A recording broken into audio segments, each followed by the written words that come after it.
Mesdames et messieurs, bonjour, bonsoir, tout dépend de l'heure à laquelle vous écoutez cette vidéo chez vous.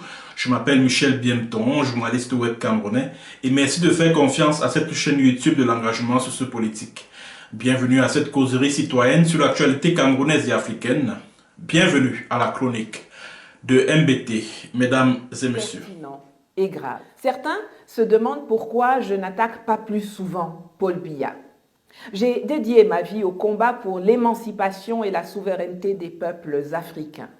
Dans ce combat, mes ennemis sont la France, ses complices occidentaux et ses laquais africains à la tête de nos États et au sein de nos administrations.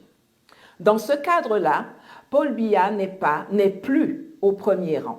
Il a compris avec la crise de Bakassi qu'il n'y avait rien à attendre de Paris et il a enterré ses ambitions d'être le meilleur élève de l'Élysée qu'il avait exprimé précédemment au sortir d'une rencontre avec François Mitterrand en 1990. Sans bruit mais de façon déterminée, il a rendu insignifiants les intérêts sécuritaires et économiques français au Cameroun.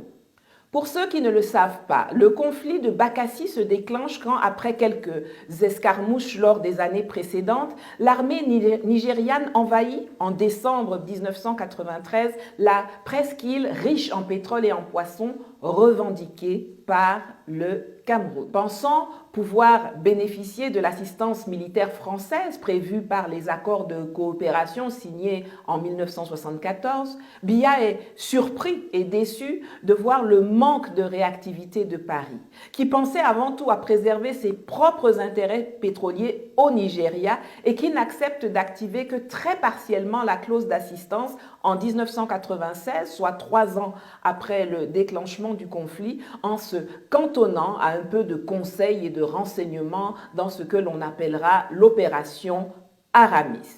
Quelle différence avec ce qui se passe en ce moment où il n'a fallu que quelques jours à la France pour porter secours financièrement, diplomatiquement et militairement à l'Ukraine, à laquelle ne la lie aucun accord de défense, à contrario du Cameroun à l'époque. Bref, passons.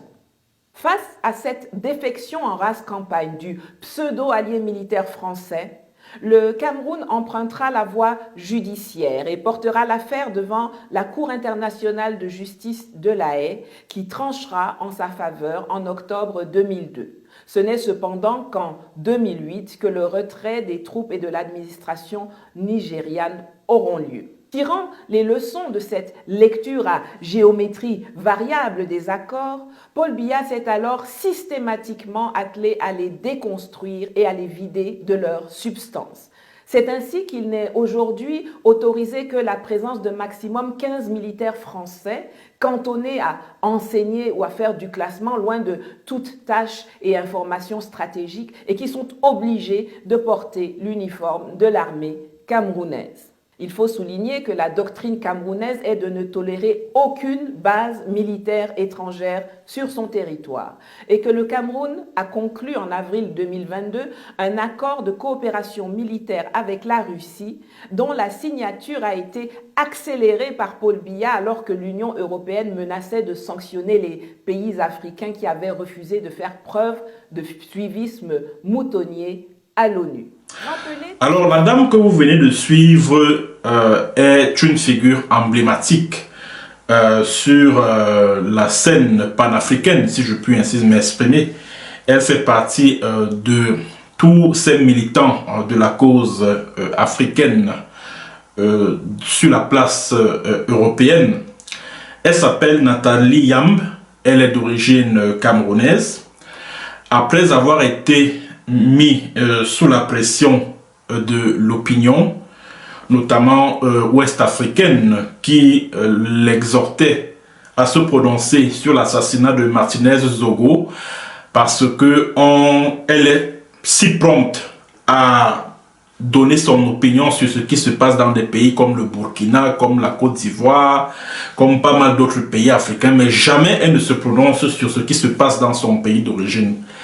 Alors c'est presque un mois après la découverte du corps de Martinez Zogo que Nathalie Yamb a donc consenti à faire cette sortie dont l'extrait vous a été proposé vous a été proposé tout à l'heure. Bon, moi je ne me suis pas intéressé à tout ce qu'elle a dit sur l'affaire Martinez-Zogo. J'estime qu'elle avait raison sur tout ce qu'elle a dit. J'ai été vraiment bluffé par ses opinions, ses prises de position, son analyse de la situation qui prévaut en ce moment au Cameroun à l'aune de cet assassinat horrible et crapuleux.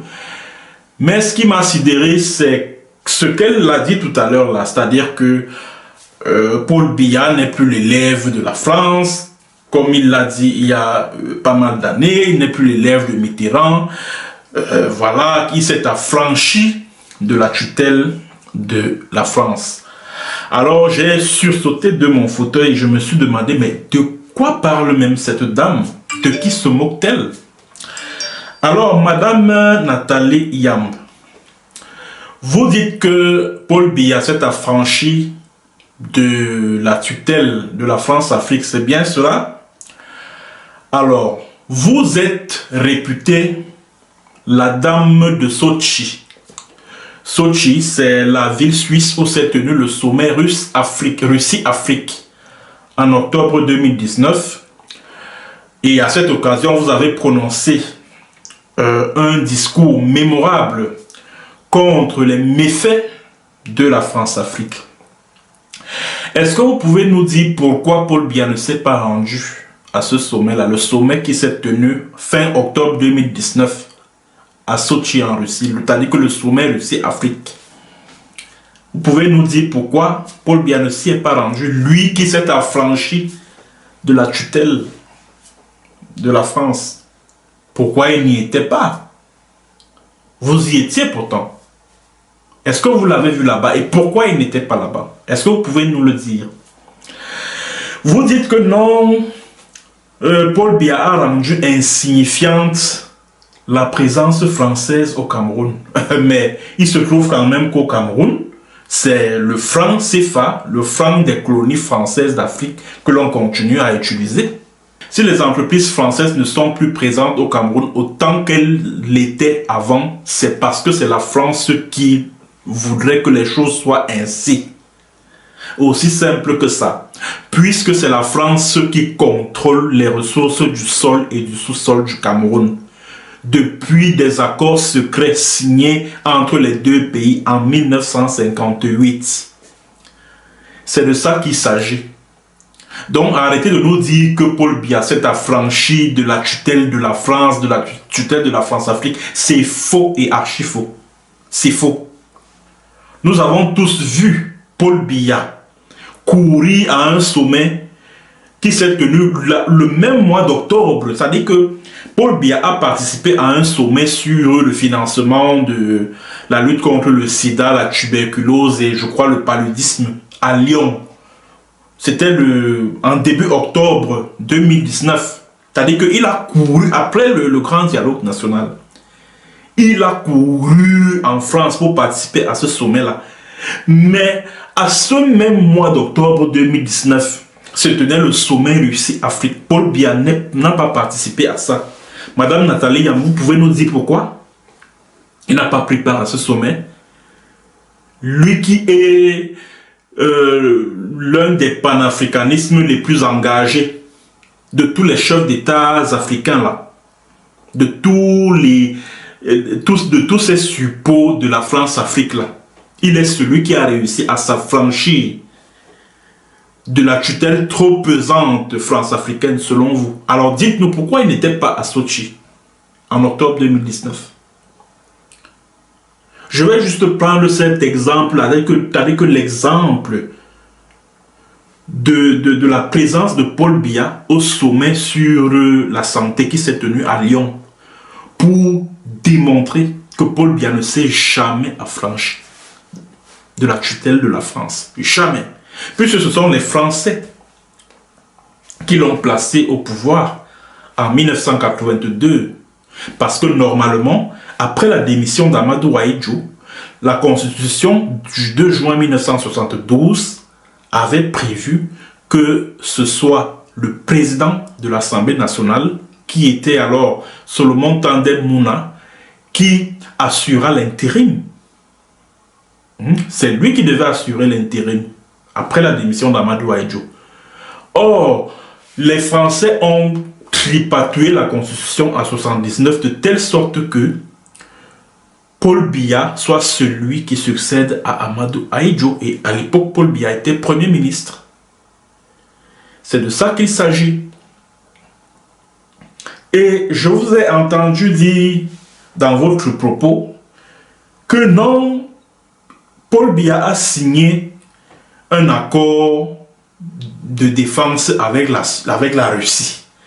Donc c'est cet accord de défense avec la Russie là qui fait de Paul Biya un panafricain affranchi de la tutelle de la France.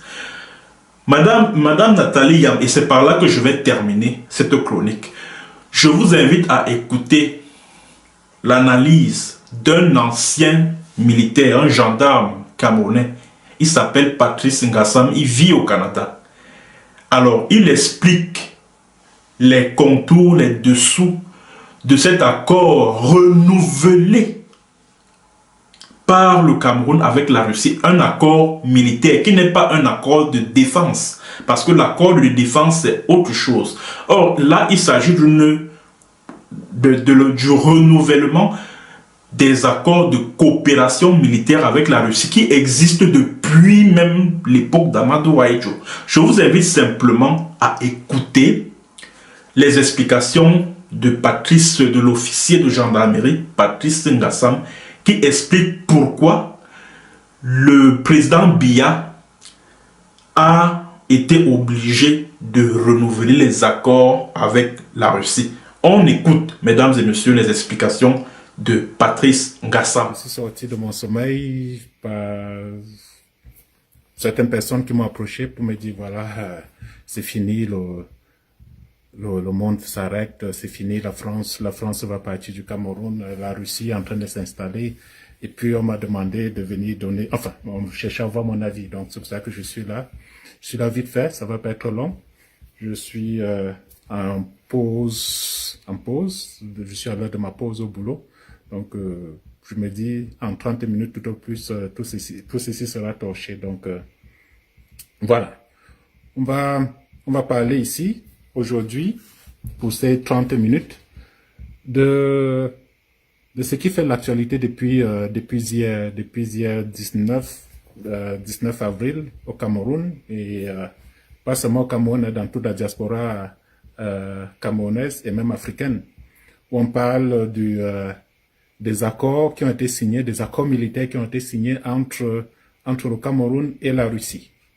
Et tout ceci, quand on connaît le contexte géopolitique global dans lequel ceci se passe, il y en a beaucoup qui se laissent aller à certains raccourcis. Donc, je suis ici là aujourd'hui pour donner une vision, pas une vision experte, mais une lecture exacte et réel de ce qui se passe. Donc voilà, c'est pour tempérer un peu les ardeurs de beaucoup qui surtout principalement qui se recrutent au sein des supporters du régime. Et même j'étais surpris de voir que beaucoup de gens qui sont sortis ou bien qui sont toujours affichés comme opposants farouches au régime de Yaoundé se mettre subitement à l'applaudir, dire que voilà, il est en train de marquer des pas dans la bonne direction. Donc voilà, c'est juste pour remettre les choses dans le contexte.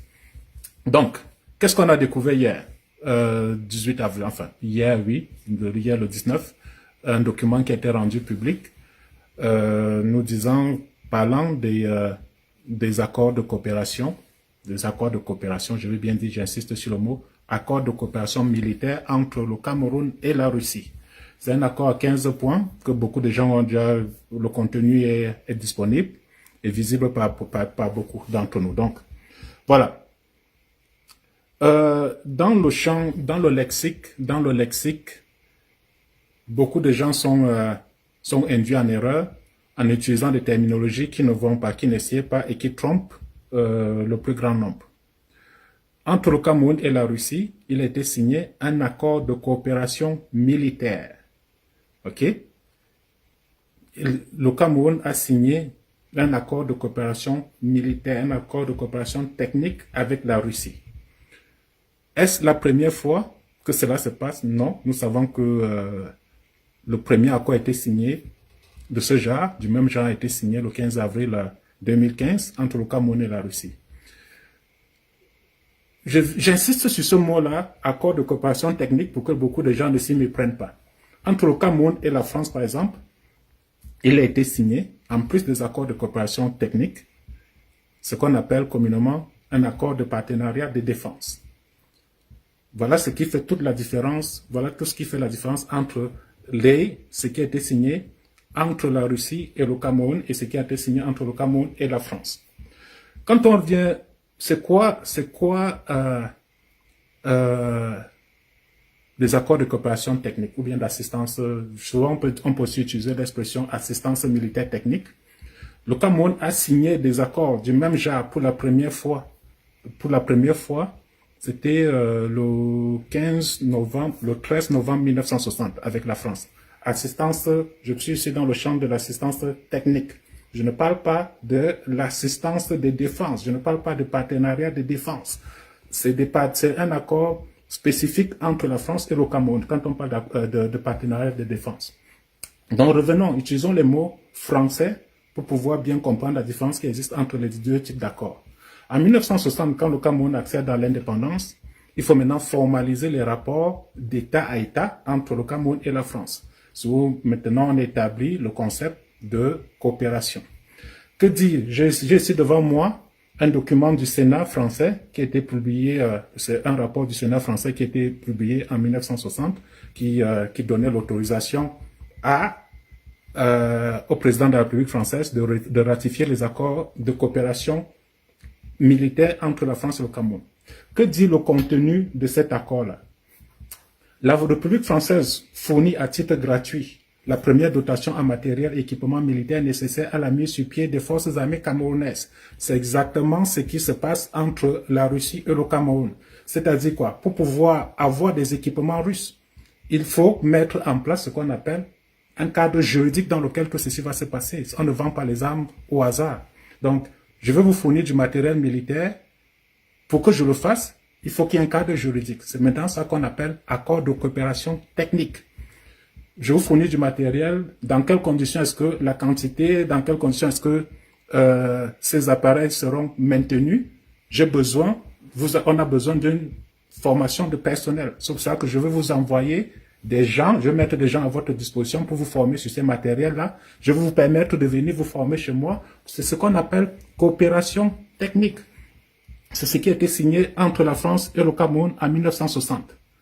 Okay? La République du Cameroun s'adressera à la République française pour l'entretien et le renouvellement des matériels de l'armée camerounaise. C'est comme ça que la Russie fournit des Kalachnikov au Cameroun et le Cameroun s'adresse à la Russie pour les opérations de maintenance de ces matériels-là. Il n'y a rien de sorcier.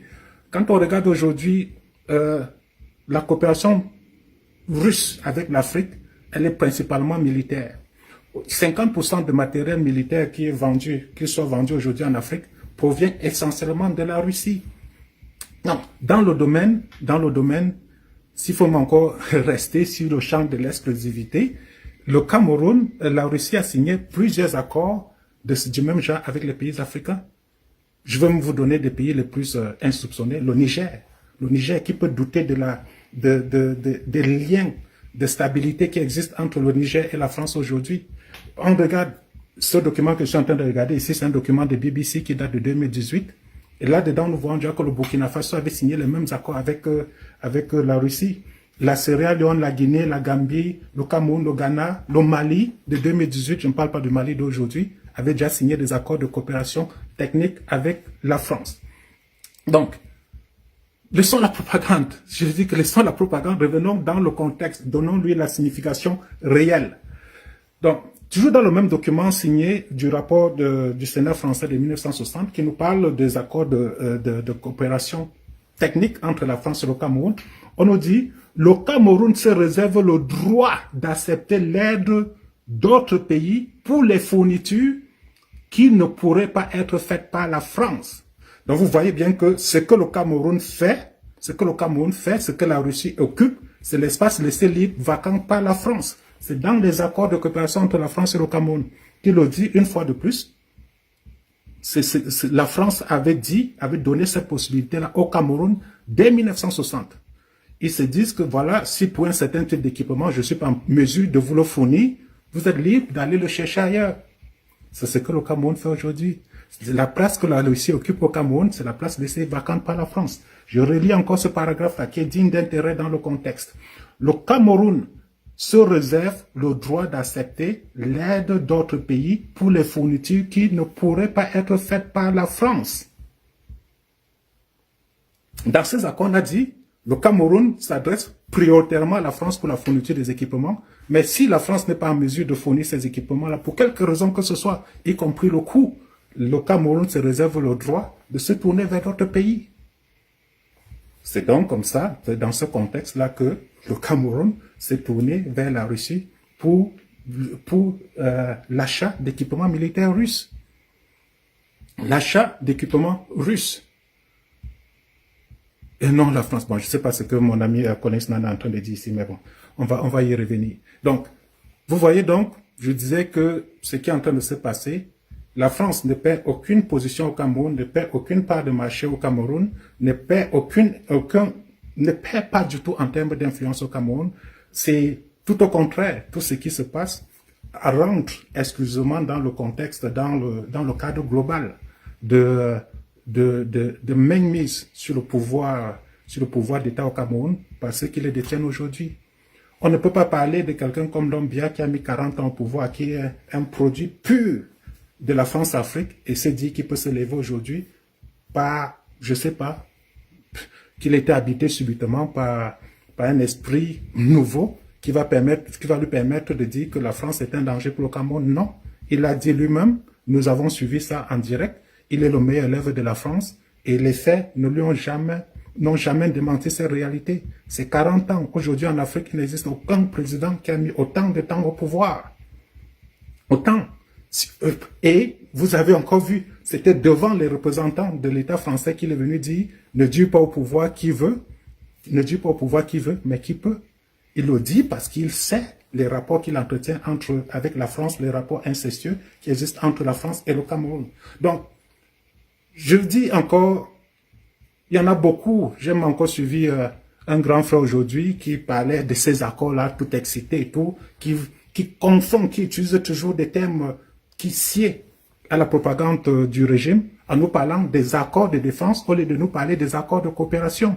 Quand vous allez aujourd'hui à l'ambassade de France au Cameroun, vous regardez la mission qui a en charge les affaires militaires et de défense, ça s'appelle mission de coopération militaire et de défense à tout son sens.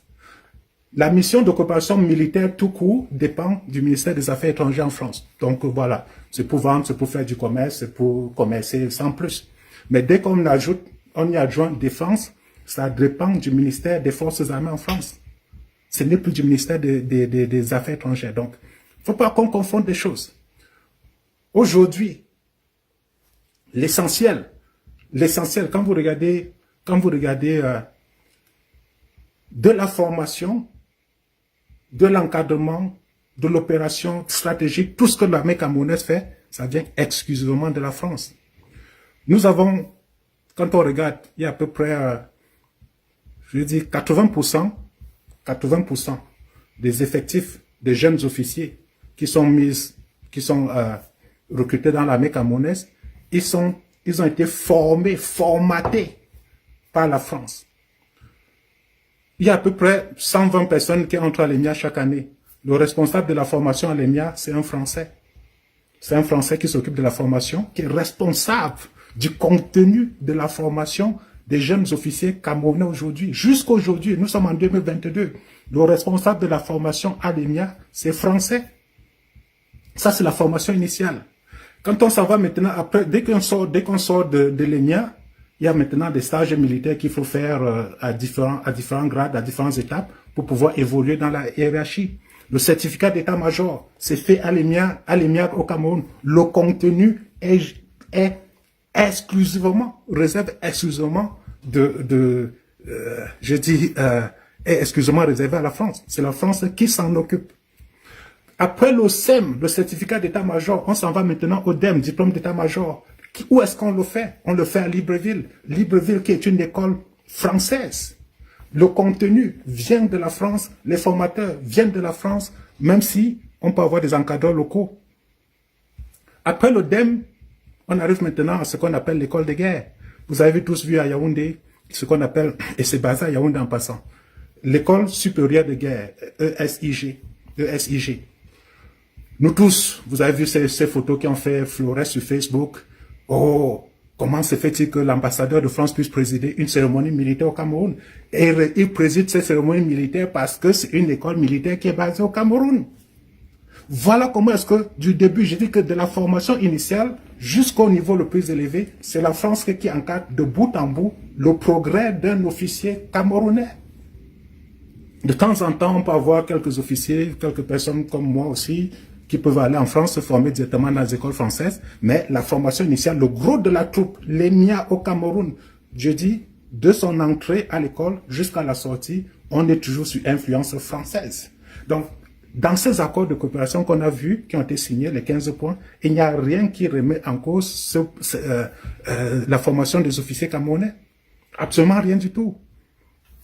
Quand on s'en va, je vous dis même encore au point de vue opérationnel, quand vous allez voir des gens qui vont entrer en salle d'opération pour préparer une opération, les méthodes qui sont utilisées sont les méthodes françaises. La méthode d'élaboration d'une décision opérationnelle, d'une prise de décision opérationnelle, tout ça c'est français. Au niveau stratégique, la manière dans laquelle on élabore des décisions stratégiques sont des méthodes françaises. Et il n'y a rien de russe dans cette histoire-là. Donc, trêve de plaisanterie, la France demeure la France au Cameroun.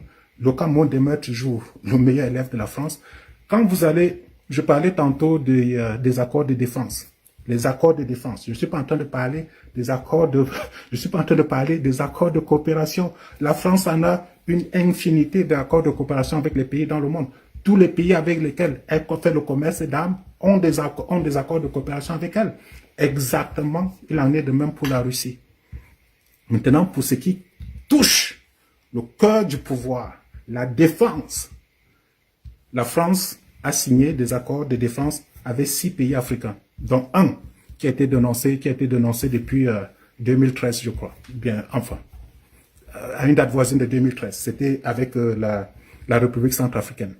Donc, les accords de défense au Cameroun aujourd'hui, entre la France et l'Afrique, ça concerne le Cameroun, ça concerne le Gabon, ça concerne le Sénégal, le Togo et la Côte d'Ivoire. Voilà les 5 piliers de la France-Afrique aujourd'hui au Cameroun. Je dis, je veux mettre là-dedans aussi Djibouti, que Dieu me pardonne. Je parlais plus de l'Afrique francophone telle que nous la connaissons. Donc, il y a des forces militaires prépositionnées au Gabon, des forces militaires prépositionnées à Djibouti.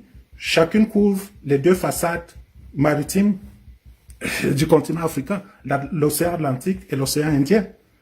Voilà Djibouti, ça fait face au monde arabe. Et puis bon, maintenant, au niveau du Gabon, ça fait face à notre façade atlantique et ça permet de couvrir tous les pays français qui occupent cette façade maritime là-dedans, y compris ceux qu'on appelle communément les pays faisant partie du Golfe de Guinée, le Cameroun, le Nigeria et consorts. Voilà pourquoi est-ce qu'on a des forces prépositionnées au Gabon, on a des forces prépositionnées à Djibouti, et vous allez voir, chaque fois qu'il y a un renouvellement, on change le responsable des forces françaises prépositionnées au Gabon, il vient à Yaoundé parce que c'est son territoire, il couvre ce territoire-là, il va être reçu et tout dit. Ça n'a pas changé, ce n'est pas demain que ça va changer. Voilà la réalité du pouvoir au Cameroun.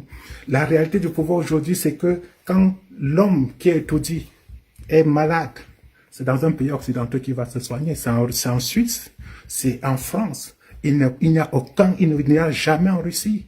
On a fait le premier et même pratiquement l'unique sommet Russo-Afrique a eu lieu en 2018 à Sochi. Les principaux pays africains qui ont une espèce de dignité, ils étaient représentés. Le Cameroun n'y était pas. Il n'y était pas, c'était juste pour ne pas fâcher Paris. C'était juste pour ne pas fâcher Paris. Donc, oubliez ça. C'est vrai que c'est sorti c'est sorti et c'est fait exprès par les communicants du régime, mettre ce document sur la place publique, on le sort dans un contexte particulier où la Russie est en train de démontrer à la face du monde qu'elle est une puissance avec laquelle il faut compter. Et donc, sous ce prisme-là, quand on vient nous dire qu'il y a un accord de coopération, un accord de défense qui a été signé entre la Russie et le Cameroun, tout le monde voit tout de suite que voilà, c'est le bloc occidental qui serait, c'est les prises de position occidentales en Afrique qui seraient menacées. Mais il n'en est rien du tout. Il n'en est rien. Je vous ai lu le contenu de l'accord d'assistance militaire signé entre la France et le Cameroun en 1960, qui dit bien que le Cameroun se réserve le droit d'aller chercher des partenaires pour lui offrir des services que la France ne peut pas lui offrir. Le premier fournisseur de services, c'est la France. Si la France en est incapable, la France permet au Cameroun d'aller chercher ailleurs. C'est pour cela qu'on a des coopérations. Enfin, il existe une coopération militaire entre la France, entre le Cameroun et la Russie. Vous allez aujourd'hui au Cameroun, les seuls, vous allez, que ce soit à la gendarmerie, armée de l'air, armée de terre, marine, état-major des armées, les seules personnes qui portent la tenue camerounaise avec des grades, qui sont habillés avec tous les attributs de l'armée camerounaise, mais qui ne vous ressemblent pas, qui ne me ressemblent pas, ce sont les Français. Ce sont les Français. C'est eux qui tiennent le pouvoir du Cameroun. C'est eux qui décident ce qui se passe dans l'armée camerounaise. Le dernier cas en date, dont j'étais plus ou moins témoin, c'est quand il fallait remplacer Badjek à la tête du département communication, de la division communication des armées au Cameroun.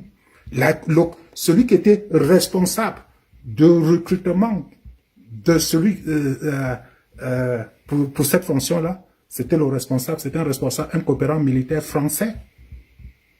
Celui qui faisait les consultations, qui approchait les officiers supérieurs de l'armée pour voir qui pouvait occuper cette fonction. C'est comme ça, après avoir consulté, d'autres ont décliné, d'autres ont fait ceci, et c'est arrivé sur Atonfac. Voilà comment est-ce que, pour ce poste-là particulièrement, je peux parler parce que j'ai suivi ce processus. Ce qui est vrai, c'est que la France est capable de faire au Cameroun, aucun autre pays n'en est capable.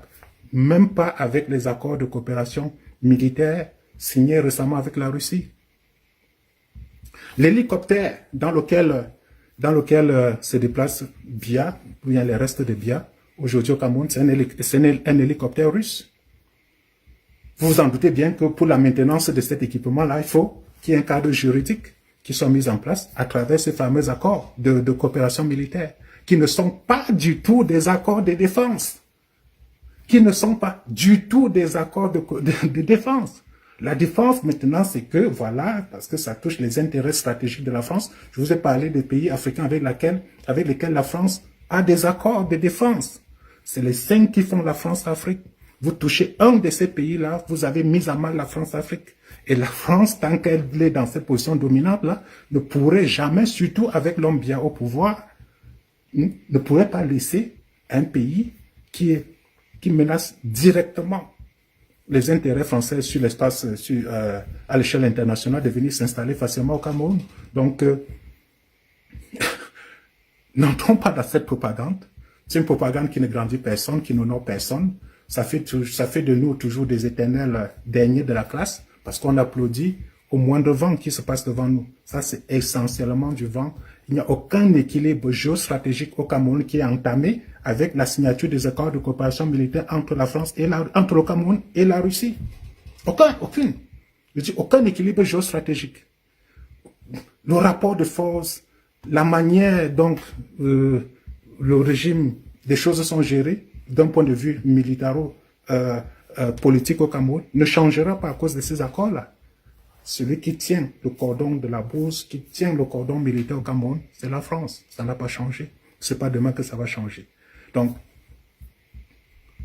à partir du moment où vous allez voir accord de partenariat, accord de coopération de défense, c'est là où vous pouvez dire que oui, ça a changé. Exactement comme ça se passe aujourd'hui entre le Mali et la Russie. Entre le Mali et la Russie, on a des accords de défense. réel. C'est pour ça que la France, la Russie, le Mali peut interdire le survol de son territoire aux appareils français, et cela est respecté. Parce qu'en ce moment-là, ce n'est pas juste, on dit toujours que les partenariats de défense, c'est un des multiplicateurs de puissance. À partir du moment où le Mali dit « je ne veux plus qu'un aéronef survole mon territoire », ce n'est plus que le Mali qui est en train de parler, c'est la Russie qui est en train de parler. Voilà ce qu'on appelle un changement stratégique fondamental qui permet de pouvoir nous laisser aller à toute forme de spéculation. Mais la vente de Kalachnikov, quel pays africain n'a pas de Kalachnikov? Voilà le cadre dans lequel le Cameroun est allé signer les partenaires de défense avec la Russie. Que Dieu me pardonne, moi aussi j'utilise ce mauvais terme. Voilà le contexte dans lequel le Cameroun allait signer les accords de coopération militaire avec la Russie. Avec la Russie. Et il n'y a aucun accord de défense entre la Russie et le Cameroun. La Russie n'interviendra jamais au Cameroun parce qu'elle n'en a pas les capacités, elle n'en a pas les moyens, elle n'a pas le cadre juridique qui lui permet de le faire. Elle n'en a pas. Je dis, aujourd'hui, le seul pays qui est encore en train d'essayer de se libérer de la tutelle française et qui a plus ou moins, qui est sur le bon chemin, c'est le Mali. C'est le Mali. Aucun autre pays ne peut se le permettre aujourd'hui pour ce qui touche de l'Afrique francophone. Donc, je dis, je suis sorti faire ce live parce que contraint malgré moi de le faire. C'est parce que j'étais submergé. J'ai vu des gens qui avaient la mine grave, en sachant que voilà, maintenant, c'est la Russie qui viendra. Non, la Russie n'en est pas encore là. Est-ce que c'est une bonne chose que la Russie vienne s'installer au Cameroun? Moi, je fais partie de ceux qui pensent que oui, c'est une bonne chose. Mais est-ce que c'est bien qui peut amener la Russie au Cameroun? Non. Pour amener la Russie au Cameroun, si le bien le fait, ça veut dire que l'homme bien est en train d'évoluer. Mais on n'a jamais vu, quel que soit sur le prisme politique, sur le prisme militaire, sur le prisme même social, on n'a jamais vu une once d'évolution de cet homme-là pour pouvoir penser que militairement, il puisse évoluer. Donc, ça ne peut pas se faire. Pour que la Russie s'installe au Cameroun, il faut un processus différent de l'évolution qu'on appelle ici la révolution. Une révolution, c'est une rupture forte entre l'existant et le nouveau pour que la Russie vienne s'installer. Je vois ici quelqu'un qui me parle de la Centrafrique. La Centrafrique, la Russie arrive au Cameroun, en Centrafrique, exactement dans le même contexte que je décrivais tantôt. Ils ont occupé un espace vacant laissé libre par la France. La France a choisi délibérément, dans le début des années 2013, à démanteler son dispositif au Mali, en RCA, est partie à dénoncer les accords de défense qui existaient entre elle et la Centrafrique. Et c'est comme ça que la Russie est venue occuper cet espace-là. Elle n'est pas partie, la Russie n'est pas venue, n'a pas occupé la Centrafrique en chassant la France. Pas du tout, pas du tout, pas du tout. Ce n'est pas le président centrafricain qui a dénoncé les accords de défense entre la Centrafrique et la France. C'est la France qui l'a dénoncé et la Russie a occupé cet espace laissé vacant. Voilà la réalité. Voilà la réalité. Donc, travaillons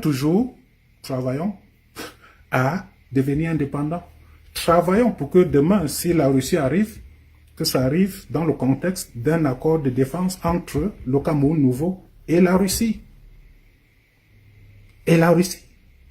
C'est ce qui se passe. Donc, je crois que je suis arrivé au bout du message que je voulais passer pour dire que non, il n'y a absolument rien. C'est du vent, c'est du vent, c'est du vent, c'est du vent, c'est du vent. Est-ce que les morts vont arrêter de tomber au Cameroun parce que il y a eu un accord de coopération qui a été signé entre le Cameroun et la Russie? Non. Est-ce qu'il y en aura plus de morts? Oui. Parce que maintenant, le Cameroun a accès aux armes moins chères, bon marché, pour pouvoir mater les populations aux mains nues. Oui, il y aura plus de morts. Est-ce qu'il y aura moins de morts de choléra parce que dans nos prisons, parce que il y a un accord de coopération militaire entre le Cameroun et la Russie?